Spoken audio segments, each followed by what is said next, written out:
Hello students, physics lecture number 94। Last में हम ऊष्मीय संचरण के लिए चालन के अंदर क्वेश्चंस कर रहे थे और क्वेश्चंस में हमने इस फॉर्मूले का मेनली यूज किया था के A delta T by L, ऊष्मा संचरण की दर।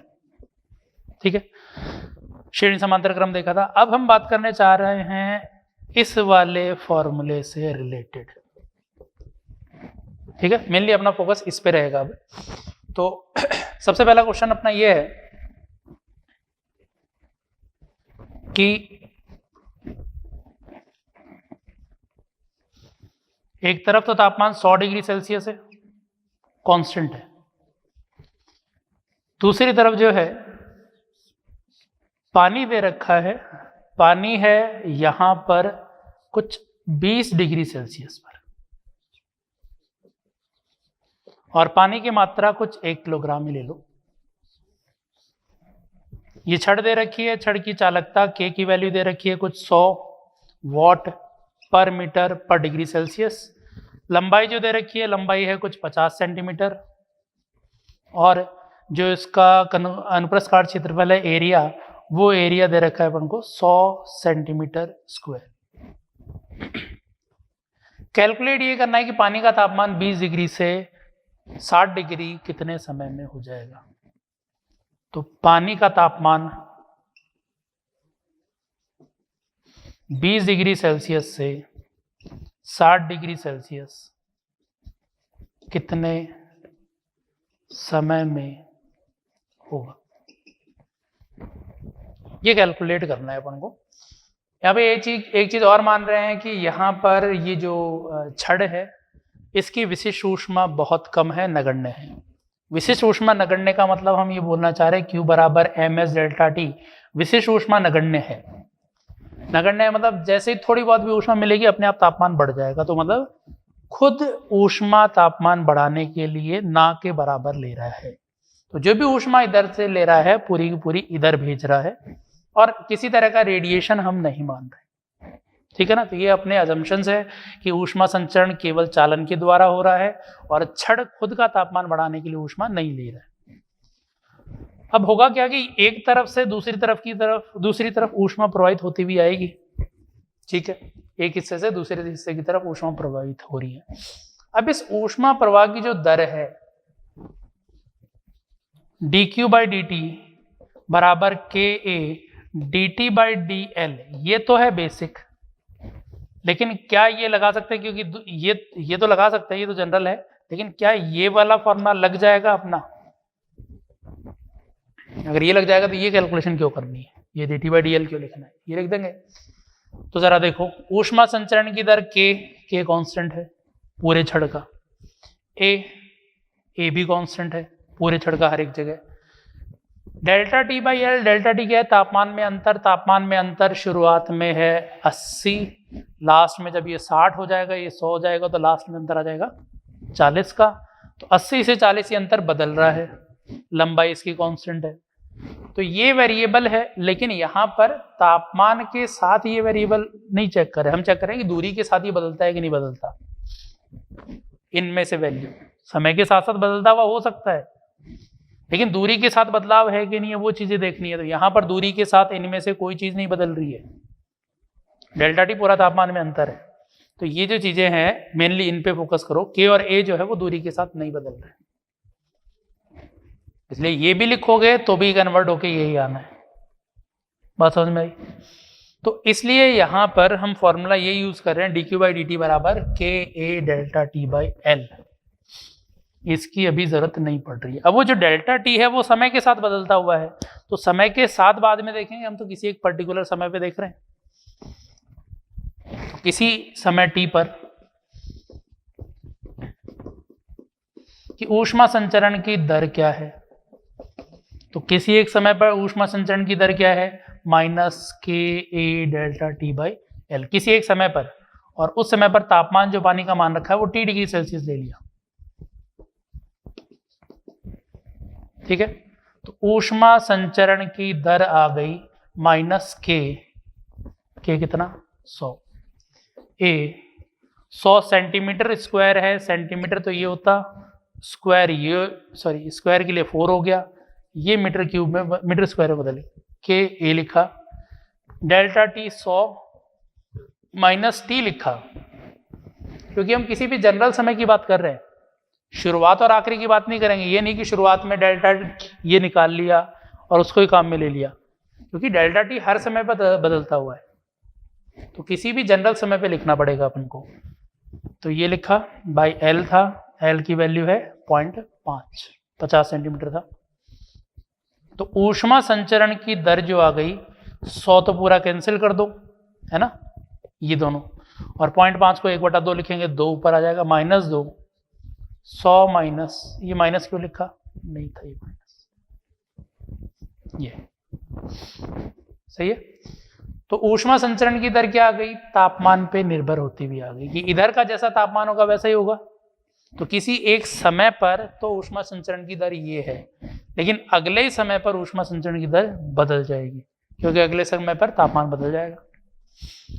अब हमें क्या निकालना है, कितना समय लगेगा, समय निकालना है। तो समय वाले पद को इधर ले जाओ,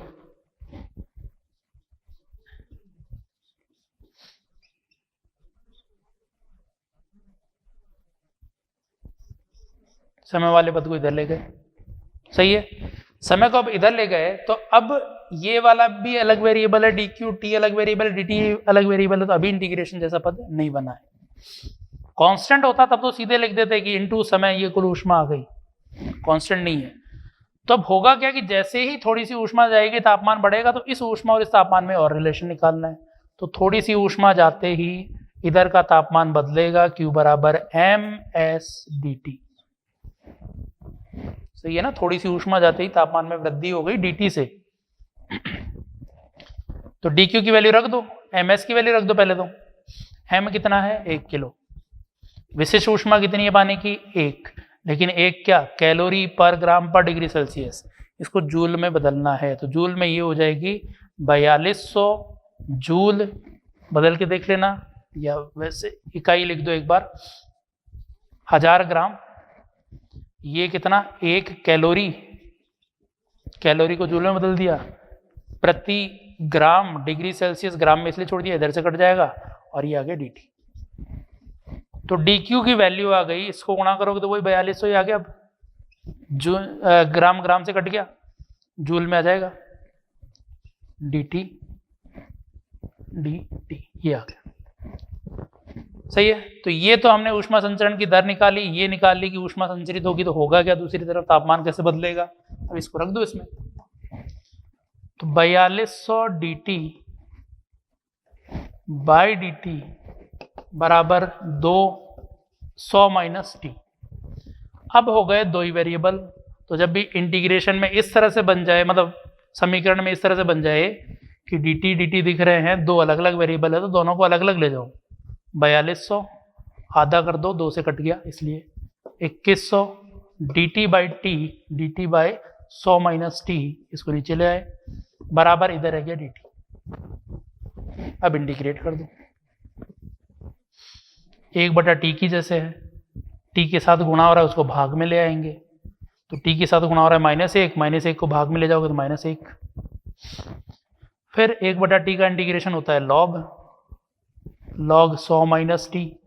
फिर इसमें लिमिट रखेंगे कि शुरुआत में तापमान है 20, लास्ट में है 60, तो पहले अपर लिमिट लिखोगे 60, फिर लोअर लिमिट लिखोगे 20, ये ऐसे बदल जाएगा। तो 1/t का इंटीग्रेशन आ गया log t, फिर उसमें पहले अपर लिमिट लिखी log t1 minus log t2, तो log t1/t2 बन गया, सही है, 100 रहेगा साथ में उसके, और इधर dt का इंटीग्रेशन 0 से t में t बन गया। तो ये t की वैल्यू आ गई कितनी, 2100 माइनस का log, ये है 40, ये है 80, 1/2, 1/2 में माइनस हटा के log 2 बोल सकते हैं इसको, 1/2 माइनस log 1/2 log 2 होगा, ये लिख दिया। और ये समय किस में आया, सेकंड में। तो इतना टाइम लगेगा यहां से यहां ऊष्मा प्रवाहित होके जब ये 60 डिग्री तक पहुंच जाएगा, ठीक है।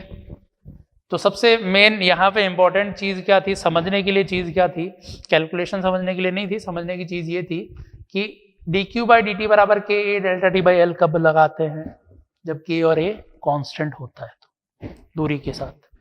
चाहे ये बदल रहा हो चाहे ये बदल रहा हो, इनके बदलाव पे डिपेंड ही नहीं कर रहा, केवल ये दोनों कांस्टेंट होनी चाहिए। ये दोनों कांस्टेंट है तो ये फॉर्मूला लगा सकते हैं। ये फॉर्मूला तो जनरल है, ये ऐसा नहीं कि ये लगा सकते तो ये नहीं लगा सकते, ये तो लगा ही सकते हैं, लेकिन इसमें क्या कैलकुलेशन बढ़ जाती है अपनी, इसलिए ये लगा दिया। सही है, पहला चीज ये। फिर ये कि यहाँ पर ऊष्मा संचरित होगी तो ऊष्मा संचरित होने के कारण इसके तापमान में वृद्धि होगी, और वो जो dq ऊष्मा गई उससे आएगा क्या, ms dt। तो dq को रिप्लेस कर दिया ms dt से, क्योंकि यहाँ पे d, t और t ये 3 वेरिएबल थे, 2 में चाहिए था, ये dq को रख दिया ms dt। तो टेम्परेचर और टाइम 2 वेरिएबल था, आगे इंटीग्रेशन है। ठीक है, तो इस तरह से हम कैलकुलेट कर सकते हैं इसके अंदर। अगले पार्ट में बढ़ते हैं, नेक्स्ट क्वेश्चन।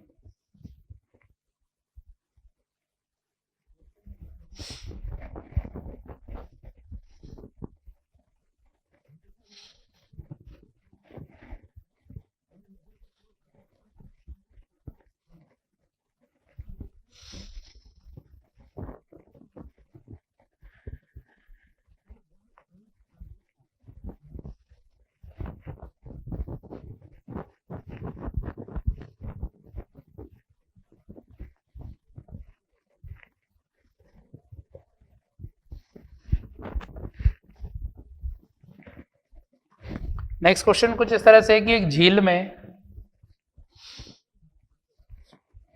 बर्फ जमती जा रही है। जमने का कारण ये है कि बाहर का तापमान कुछ कम है, -20 डिग्री सेल्सियस ले रहे हैं बाहर का तापमान। अब झील में बर्फ जम गई, कुछ नीचे पानी है। अब पानी नीचे, बर्फ ऊपर इसलिए है क्योंकि बर्फ का घनत्व जो है पानी की तुलना में थोड़ा कम है, क्योंकि पानी का अब नॉर्मल बर्फ जो है वो मतलब घनत्व कम है बर्फ का, पानी का घनत्व ज्यादा है, इसलिए बर्फ जो है वो इसके ऊपर आ रही है। और पानी का तापमान 0 से नीचे नहीं जाएगा, क्योंकि नीचे जाएगा तो बर्फ बनेगा, और जो भी बर्फ बनेगा वो ऊपर ही आता जाएगा, इसलिए बर्फ जो है वो हमेशा ऊपर ही जमती जाएगी। तो नीचे वाले हिस्से में हम ये मान रहे हैं कि तापमान 0 डिग्री सेल्सियस ही है, 0 से नीचे नहीं जाएगा इसका तापमान। वैसे एक्चुअल में तो 4 डिग्री रहेगा नीचे, क्योंकि 4 डिग्री के बाद ही थोड़ा थोड़ा घनत्व कम होता जाएगा और वो ऊपर आता जाएगा। तो 0 डिग्री सेल्सियस में मान रहे हैं इसको, पानी को। ये बर्फ है, ऊपर का तापमान 20 डिग्री सेल्सियस है। बर्फ की कुछ मोटाई जम चुकी है, L मोटाई जम चुकी है ये मान रहे हैं। तो बर्फ की मोटाई दुगनी होने में कितना टाइम लगेगा, या L मोटाई जमने में कितना टाइम लगेगा, वो हमें कैलकुलेट करना है। हम यही मान रहे हैं कि बर्फ L मोटाई की परत जमने में कितना समय लगेगा। तो इसकी चालकता ले रहे हैं बर्फ की K। तो हमें निकालना है बर्फ की L मोटाई की परत जमने में कितना समय लगेगा, है ना। तो बर्फ की L मोटाई की परत अपन को जमानी है, इसको जमाने में कितना समय लग रहा है वो कैलकुलेट करना है। हो क्या रहा है, इधर का तापमान 0 है, इधर का 20 है, तो ऊष्मा यहां से यहां प्रवाहित होती जा रही है। ऊष्मा प्रवाहित होगी तो 0 डिग्री पे पानी है, ऊष्मा देते ही बर्फ में बदलेगा, बर्फ में जो भी बदलेगा वो परत जमेगी। तो हम ये मान रहे हैं कि ये कुछ जम चुका है पहले से और कुछ और जमने वाला है। y पहले से जम गया और जैसे ऊष्मा गई ये dy और जम गया।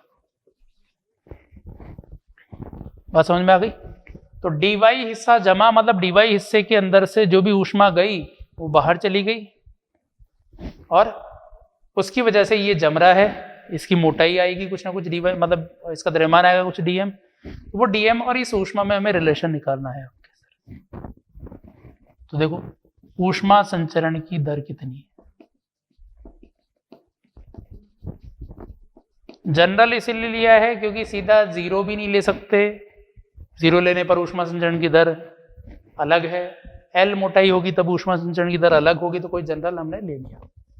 ऊष्मा संचरण की दर dq/dt बराबर k और a कांस्टेंट है क्या, तो पूरा बर्फ ही है जिसमें से ऊष्मा संचरित हो रही है, k कांस्टेंट है। a एरिया, झील का एरिया, तो ये जो dA मोटाई जम रही है इसके आधार पर तो यही माना है कि लगभग एरिया जो है झील का वो कांस्टेंट सा है, कोई ज्यादा परिवर्तन नहीं हो रहा है। तो एरिया भी कांस्टेंट है। कोई डिटेल भी अपन को नहीं बता रखी है। के ए, अगर ये दोनों कांस्टेंट है तो फिर फॉर्मूला ये लेना है डेल्टा टी बाई एल।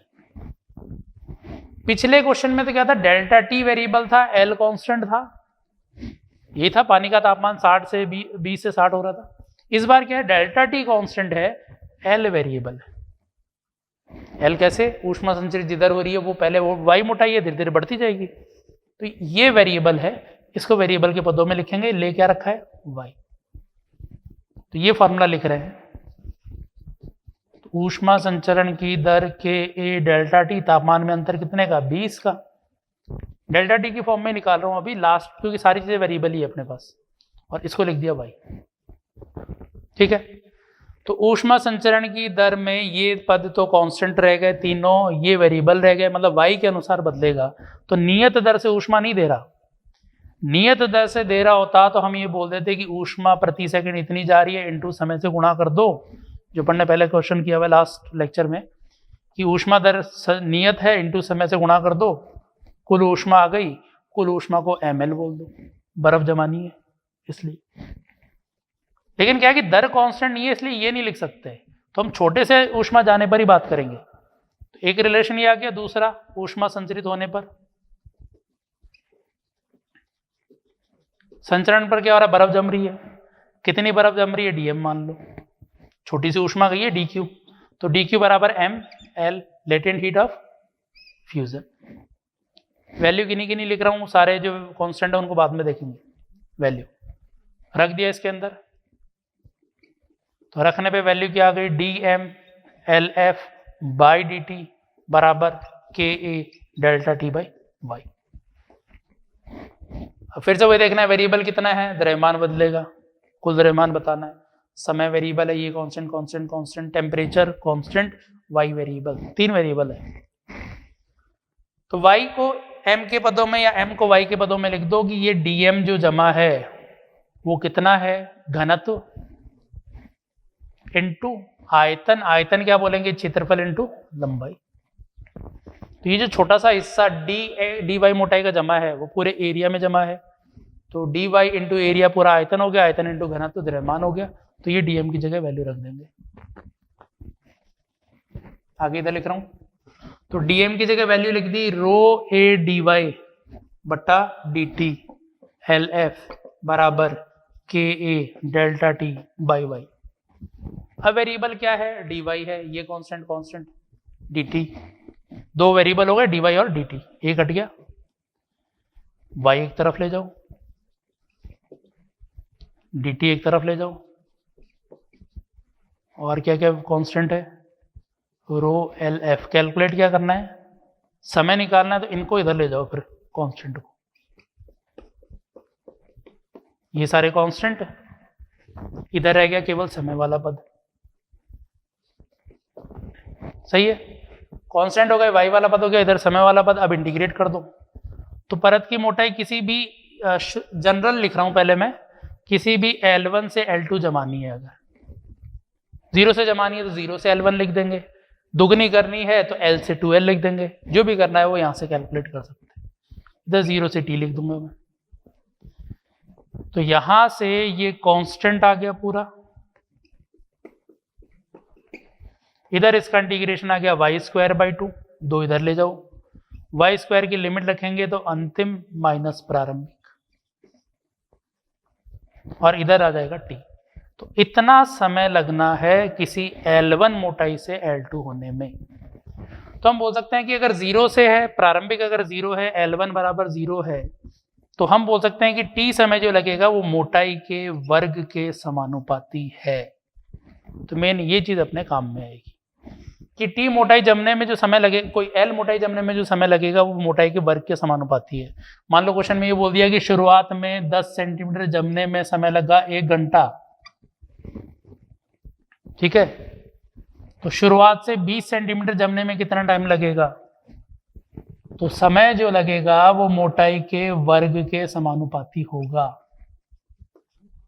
ये लिखेंगे कि 1 घंटे में 10 सेंटीमीटर का स्क्वायर, टी समय में 20 का स्क्वायर के समानुपाती, तो ये 1/4 आ जाएगा, 4 इधर ले जाओगे, टी की वैल्यू आ जाएगी 4 आवर्स। तो शुरुआत से 10 सेंटीमीटर जमने में 1 घंटा लगा, तो शुरुआत से 20 सेंटीमीटर जमने में 4 घंटे लगे।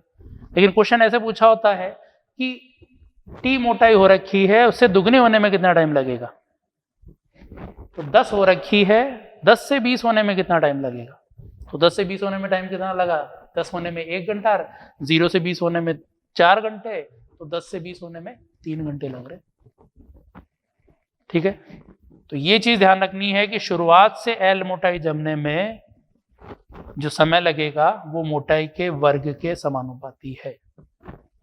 ठीक है, अब इसमें जो वैल्यूज दे रखी थी वो लिख दो क्वेश्चन में कि डेल्टा टी की वैल्यू 20 है, बस ये कांस्टेंट की वैल्यू आएगी, बाकी वेरिएबल जो है मतलब जो अज्ञात है वो वैसे के वैसे रहे।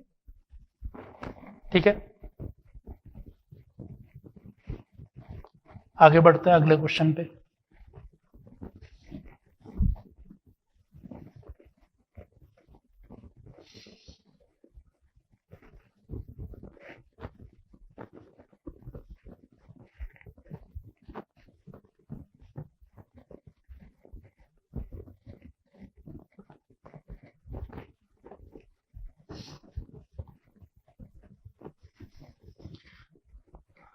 अगले क्वेश्चन में ऊष्मा संचरण की दर याद करनी है अपन को, मतलब dq बाई dt चाहिए। लेकिन सिचुएशन ऐसी है कि एक गोला है, उसके अंदर एक दूसरा खोखला गोला रखा हुआ था, दोनों के अंदर एक पदार्थ, दोनों के बीच में एक पदार्थ भर दिया। इसकी ऊष्मीय चालकता k है, अंदर वाले की त्रिज्या a, बाहर वाले की त्रिज्या b है। अब अंदर जो तापमान मेंटेन किया हुआ है वो T1 डिग्री सेल्सियस है, बाहर तापमान या अंदर T मेंटेन किया हुआ है, बाहर T plus delta T maintain किया हुआ है, या उल्टा कुछ भी किसी तरह से ले लो इनको। ये ऊष्मीय चालकता के, आंतरिक भाग की त्रिज्या a, बाह्य भाग की त्रिज्या b। ये है खोखले गोले,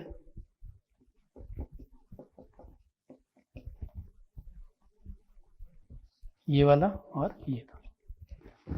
तो खोखले गोले हैं, त्रिज्या a और b के, अंदर का तापमान T डिग्री सेल्सियस है, बाहर का T प्लस डेल्टा T। तो ऊष्मा संचरित होगी, तो ऊष्मा संचरण की दर ज्ञात करनी है।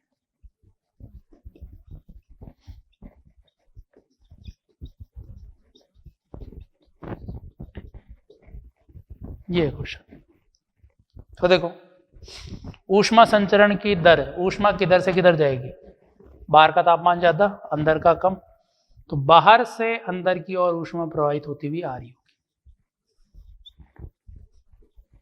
ठीक है, ये प्रवाहित हुई ऊष्मा। तो ऊष्मा प्रवाह की दर हम लिखेंगे dq बाई dt बराबर ka delta t by L. लेकिन ये तो कब लिखते हैं, जब k और a कांस्टेंट हो। तो जरा k देखो, पूरे ऊष्मा संचरण के दौरान k कांस्टेंट है, k के वजह से तो कोई दिक्कत नहीं है। a ऊष्मा बाहर से अंदर एंटर कर रही है, जिस हिस्से से एंटर करी है उसका क्षेत्रफल तो है 4 पाई बी स्क्वायर, और आखिरी में जिसमें एंटर कर गई उसका एरिया है 4 पाई ए स्क्वायर। तो एरिया तो बदलता हुआ हो गया, फिर एरिया बदलता हो गया तो ये फॉर्मूला नहीं लगना है। फिर फॉर्मूला कौन सा लगाएंगे, minus D T by D L. तो ये क्या था कि एक छोटे से dl मोटाई के हिस्से पर, इसमें तापमान में अंतर dt है और जिसका अनुप्रस्थ काट क्षेत्रफल a है, उसमें ऊष्मा संचरण की दर थी और ये पूरे से जा रही थी। तो ये फॉर्मूला लगाना है ऊष्मा संचरण की दर का।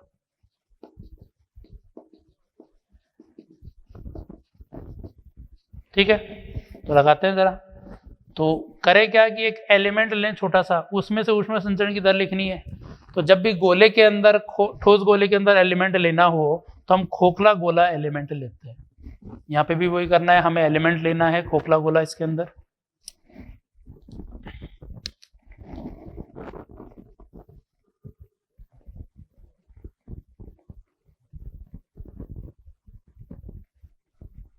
इनको हटाते हैं एक बार, और ये हमने एक एलिमेंट ले लिया इसमें, खोखला गोला जिसकी कुछ मोटाई होगी। तो ये मान लेते हैं कि केंद्र से स्मॉल आर दूरी पे गए और डी आर मोटाई का एक खोखला गोला हमने ले लिया। सही है। इस खोखले गोले में ऊष्मा संचरण की दर क्या है वो बतानी है। खोखले गोले में ऊष्मा संचरण की दर, तो देखो जो अल्पांश लिया है उसके लिए लिखना ही है, तो उस अल्पांश में जितनी ऊष्मा संचरित हो रही है वही पूरे में संचरित हो रही है। ऊष्मा संचरण की दर तो यही है ना कि जो ये हिस्सा ऊष्मा लेगा वो अगले को भेज देगा, अगले को भेजता जाएगा, तो जितनी ऊष्मा बाहर से ली उतनी अंदर आएगी, तो ये कांस्टेंट है, पहले भी बात कर चुके हैं ये। फिर के की वैल्यू तो क्या ही है, एरिया किसका, खोखले गोले का। कौन सा एरिया लेते हैं, अनुप्रस्थ काट क्षेत्रफल, ऊष्मा एंटर कर रही है उसके लंबवत वाला क्षेत्रफल, तो ऊष्मा बाहर से अंदर आ रही है, तो किस एरिया को काटते हुए आ रही है, तो पूरे गोले को बाहर से अंदर की ओर काटती हुई आ रही है, तो एरिया कितना हुआ 4 पाई आर स्क्वायर। सही है ना, dr का कोई रोल नहीं है, एरिया बताना है, सतह का क्षेत्रफल, अनुप्रस्थ काट क्षेत्रफल ऊष्मा संचरण के। ये आ गया। तापमान में अंतर थोड़ा सा ले रखा है कुछ dt, और फिर लेना है नीचे dl। dl कौन सा होता है, ऊष्मा प्रवाह की दिशा में लंबाई, तो ऊष्मा बाहर से अंदर की ओर आ रही है, प्रवाह की दिशा में इस अल्पांश में लंबाई dr है, dr है। ये कांस्टेंट है, इसको आई थर्मल लिख दो ताकि कांस्टेंट दिखे भी, वरना ऐसा लगेगा कि dt काटे।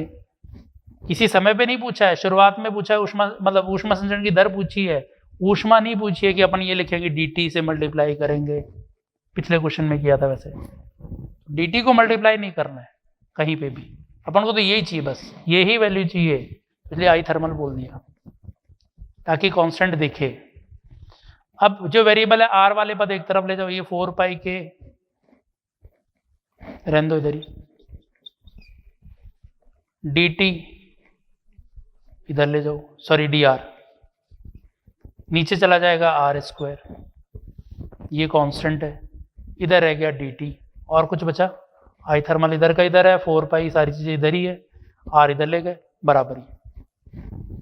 अब इसमें वेरिएबल एक तरफ आर है एक तरफ t, दोनों को इंटीग्रेट कर दो कि r की वैल्यू जब a से b ले जा रहे हैं या b से a ले जाओ, कोई से भी एक से b ले जाओ, तो तापमान कितने से कितना जा रहा है, t plus delta T, a से b जा रहे हैं तो t से t प्लस डेल्टा टी, सही है। बाहर से अंदर ले जा रहे हो तो b से a लिख देना, तो 1/r² का इंटीग्रेशन -1/r, तो आई थर्मल -1/r, पहले लिखोगे b, फिर -1/r, तो प्लस का b a हो गया, बराबर माइनस, या लिख रहा हूं -4 पाई के, तापमान में अंतर आ जाएगा, डेल्टा टी बन जाएगा ये,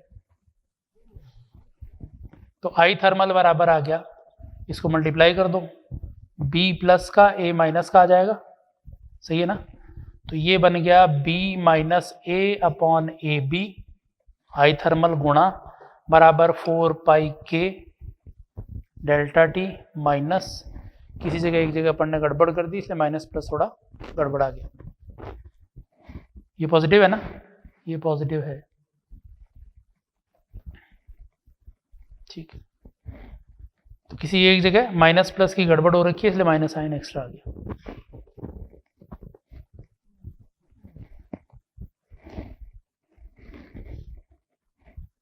ऊष्मा संचरण ले रहे हैं अपन बाहर से अंदर की ओर, ठीक है ना, तो इसलिए यहां पर या तो इसको नेगेटिव लिखे, हटा दो एक नेगेटिव, नहीं आएगा इसमें, पॉजिटिव वैल्यू चाहिए अपन को आई थर्मल की, इसलिए मैंने वो नेगेटिव वाला साइन हटा दिया, तो आई थर्मल बराबर 4 पाई के या 4 पाई ए बी के delta T by B minus A, तो ये ऊष्मा संचरण की दर। अब देखो इसको याद रखने का तरीका क्या है, ऊष्मा संचरण की दर थी के A delta T by L, के की वैल्यू तो है, एरिया की जगह कितना आया 4 पाई ए बी, जबकि गोले का सरफेस एरिया होता है 4 पाई आर स्क्वायर, तो आर स्क्वायर की जगह क्या बन गया ए बी, दोनों त्रिज्याएं ले ली, तो 4 पाई ए बी एरिया की जगह बन गया डेल्टा टी एल, ऊष्मा प्रवाह की दिशा में लंबाई, लंबाई तो यही है ना ऊष्मा प्रवाह की दिशा में, B minus A, B minus A, तो इस तरह से हम इसको याद रख सकते हैं आई थर्मल को यहाँ पे। तो ये आया इस गोले के अंदर ऊष्मा संचरण की दर।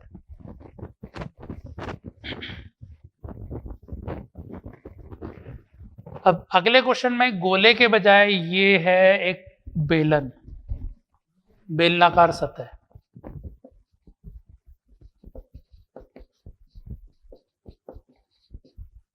तो इस बेलनाकार सतह के लिए अपन को कैलकुलेट करना है ऊष्मा संचरण की दर।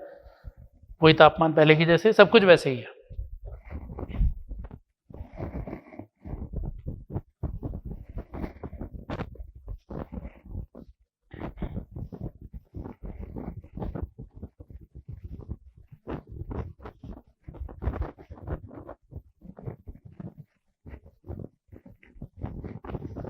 ऊष्मा संचरण की दर बेलनाकार सतह के लिए ज्ञात कर रहे हैं।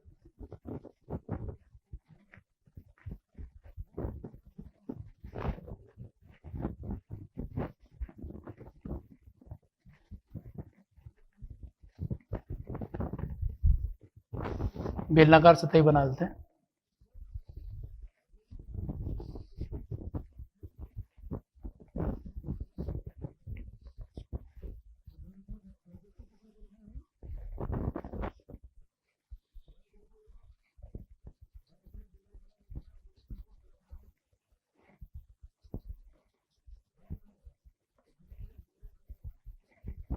इस तरह की कुछ बेलनाकार सतह है।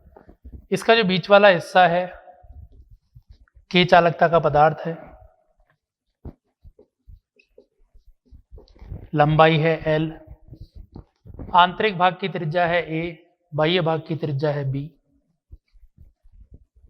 अंदर वाले हिस्से का तापमान बना रखा है T1, बाहर वाले का हिस्से का तापमान T2। तो ऊष्मा संचरण की दर कितनी है?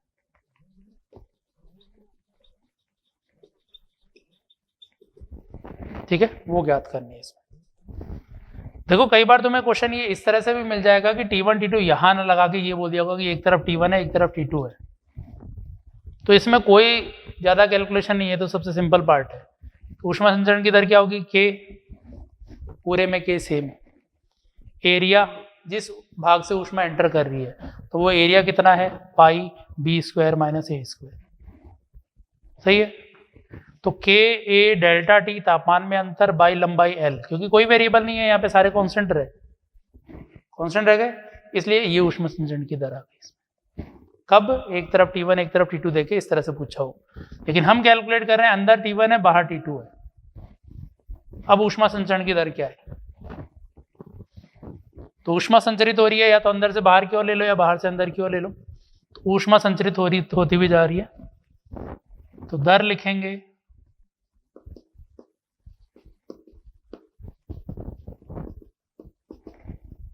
dq बाई dt बराबर K A delta T by L लिख देते, अगर ये कांस्टेंट है तो दोनों।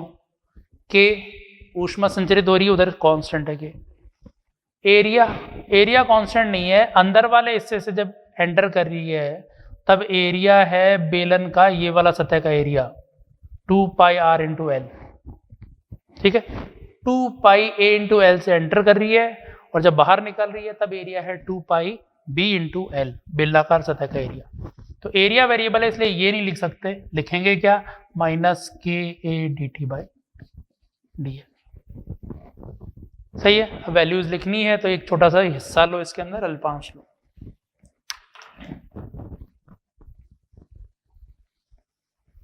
तो एक छोटा सा हमने बेलनाकार भाग लिया, ये गोला था, ठोस गोला तो खोखला गोला लिया, ऐसे ही बेलनाकार भाग है तो एक अल्पांश भी खोखला बेलनाकार भाग लेना पड़ेगा पूरा यहां तक।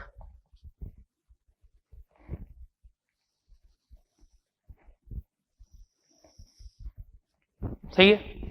अब इस हिस्से से ऊष्मा संचरण की दर हम लिख रहे हैं, इसकी त्रिज्या है r और मोटाई ली dr।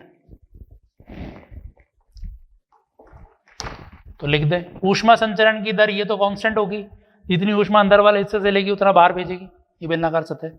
तो आई थर्मल बराबर माइनस के एरिया, जिस हिस्से से ऊष्मा एंटर कर रही है वो एरिया, अनुप्रस्थ काट क्षेत्रफल इसका।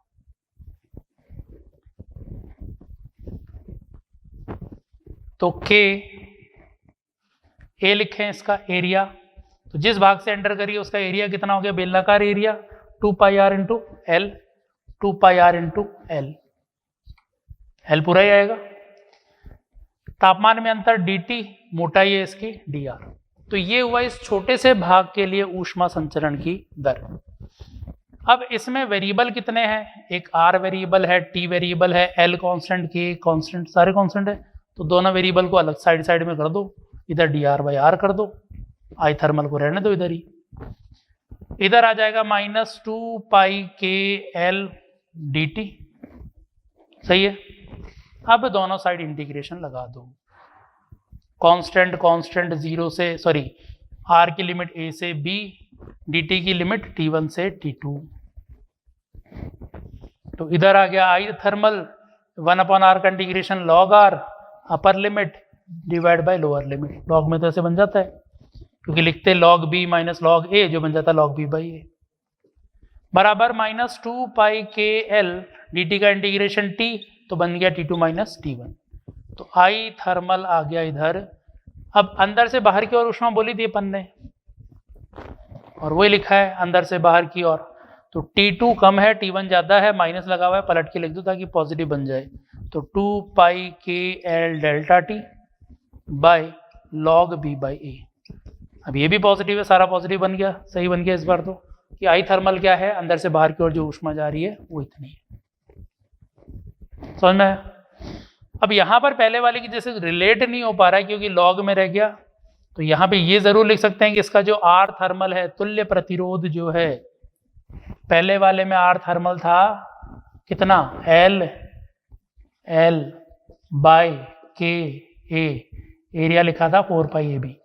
तो पिछले वाले में ये था, इस वाले में आर थर्मल की वैल्यू आ गई L, मतलब नीचे वाला पद ऊपर आएगा क्योंकि ये लिखा हुआ ना I equals to V by R. तो 2πkL ये इस हिस्से का आर थर्मल। समझ में आया? तो इस तरह से इस वाले हिस्से के अंदर आर थर्मल की वैल्यू आ गई या ऊष्मा संचरण की दर आ गई बेलनाकार हिस्से के अंदर। तो ये हमारे ऊष्मा संचरण की दर अलग अलग पार्ट में हो चुकी है। ठीक है, तो अब ये वाला पार्ट हो गया, चालन वाला पार्ट हो गया। चालन के बाद संवहन वाले पार्ट पे हम कोई ज़्यादा डिटेल में बात नहीं करते। संवहन पे केवल इतना ही रहता है कि संवहन होता क्या है वो पता होना चाहिए। तो संवहन था द्रव गैस में माध्यम के कणों की गति के कारण ऊष्मा संचरण। जैसे हम पानी गर्म करते हैं तो जो ठंडा पानी है वो नीचे जा रहा है, गर्म वाला पानी ऊपर की ओर जा रहा है। ऐसे ही हवा गर्म हो रही है तो जो गर्म हवा है वो ऊपर की ओर जा रही है, जो ठंडी हवा है वो नीचे आ रही है। तो माध्यम की गति द्वारा ऊष्मा का संचरण जो था उसको हम बोल रहे थे संवहन। माध्यम पूरा पूरा गति कर रहा था, कारण था तापमान में अंतर ठोस और द्रव में हो रहा, द्रव और गैसों में हो रहा था। संवहन के बाद फिर अगला रहता है अपना विकिरण। तो विकिरण के बारे में हम नेक्स्ट लेक्चर के अंदर देखेंगे और फिर अपना पार्ट विकिरण के बाद ये वाला पार्ट कंप्लीट हो जाएगा। ठीक है, तो नेक्स्ट क्लास में विकिरण हम देखेंगे। Thank you.